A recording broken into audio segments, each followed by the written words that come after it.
The most played killer in Dead by Daylight is currently Huntress, and it's been this way for quite some time. Now, Huntress is in no way the best or easiest killer to use in Dead by Daylight, so what is it that makes playing her so attractive to so many players? In my opinion, it's the satisfaction of landing a hatchet hit, especially long range ones. There is just nothing quite as addicting in DBD, with maybe the exception of hitting a curve with Hillbilly, but that's insanely difficult and requires Chad energy. With the upcoming Project W chapter, I think this will change. The Mastermind, or Wesker, is pretty easy to use, especially in comparison to other rewarding killers, and hitting a survivor with Wesker's bound attack is an unparalleled endorphin dose of satisfaction, with the only exception being a cross-map hit with Victor, but there's about only one person that can do that. The way Wesker grabs survivors, smashes them into walls, throws them across rooms, and sometimes even hits two survivors at the same time, it's just amazing. The feedback of it really does make you feel powerful, plus Wesker's quips and insults just make it all the better. You disappoint me. Is that the best you've got? I expected more from you. So expect to see a lot of Wesker for at least the rest of 2022.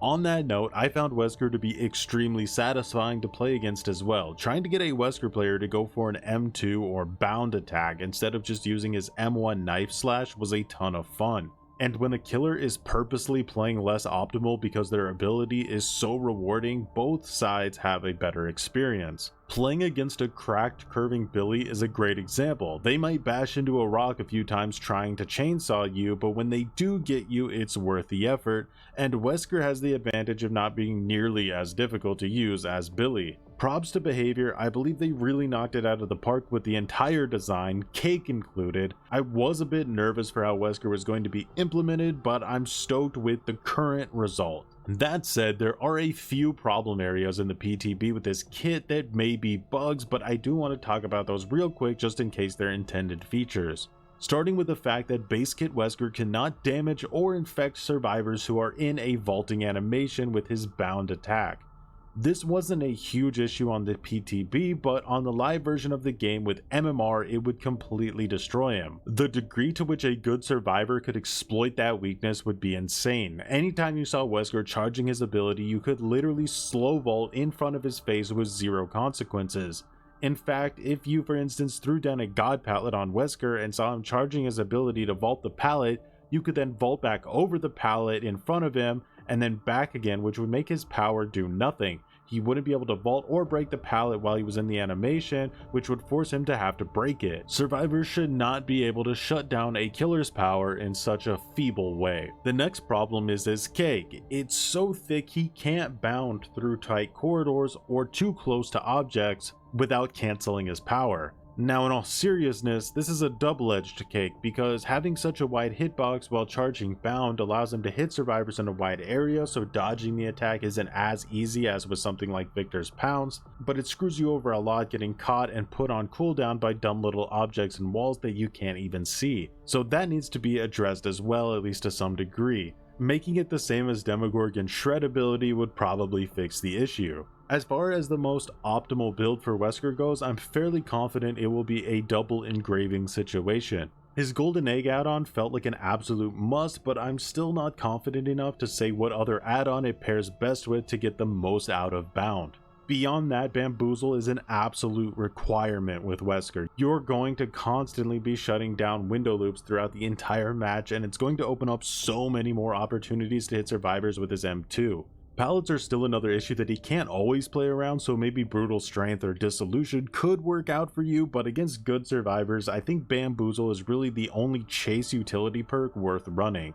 Gen Slowdown and Information will definitely be the way to go. Now let's briefly touch on his perks. His first perk is Superior Anatomy. When a survivor performs a rushed vault within 8 meters of you, Superior Anatomy activates. Increases your vaulting speed by 40% the next time you vault. Superior Anatomy has a cooldown of 30 seconds. A pretty decent perk, but not really needed on Wesker. I think Bubba pairing this with Bamboozle will probably be the best use for it. Hillbilly maybe as well. Outside of those two, it becomes very memey. This perk has to be combined with Bamboozle in almost every situation. Like Myers could use it, but that just sounds like overkill in my opinion. His second perk is Awakened Awareness. While carrying a survivor, the auras of all other survivors are revealed to you when they are within 20 meters of your location. This effect lingers for 2 seconds after you stop carrying a survivor. This is his best perk in my opinion. It's so incredibly strong. Nurse will obviously break the game using it, but for every other killer it's still really amazing. This perk is so strong that it might even make Distortion meta for survivors. Starting a chase immediately after getting a hook with the closest survivor to that hook will have enormous momentum gains, especially if you get a free hit on the survivor that is hiding nearby. I'll personally have a hard time not running this perk once it's released. Mark my words on this one, this synergy is really top tier. His last perk is Terminus. All injured, dying, or hooked survivors suffer from the broken status effect until the exit gates are opened. This effect lingers for an additional 30 seconds after the exit gates are open. This is an okay perk, but it has to be combined with No Way Out in order to see any real value out of it.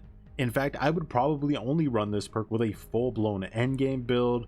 Maybe Black Box Freddy with Terminus, No Way Out, Blood Warden, and Rancor could be fun, or of course Endgame Trapper as well. Personally, I would have made this perk regress exit gate progress to get around survivors 99ing them, and that would have made it work much better on its own. But that about sums up my opinions on Wesker. I think he's awesome. I'm really looking forward to playing him a lot when Project W is released sometime around the end of August or the beginning of September.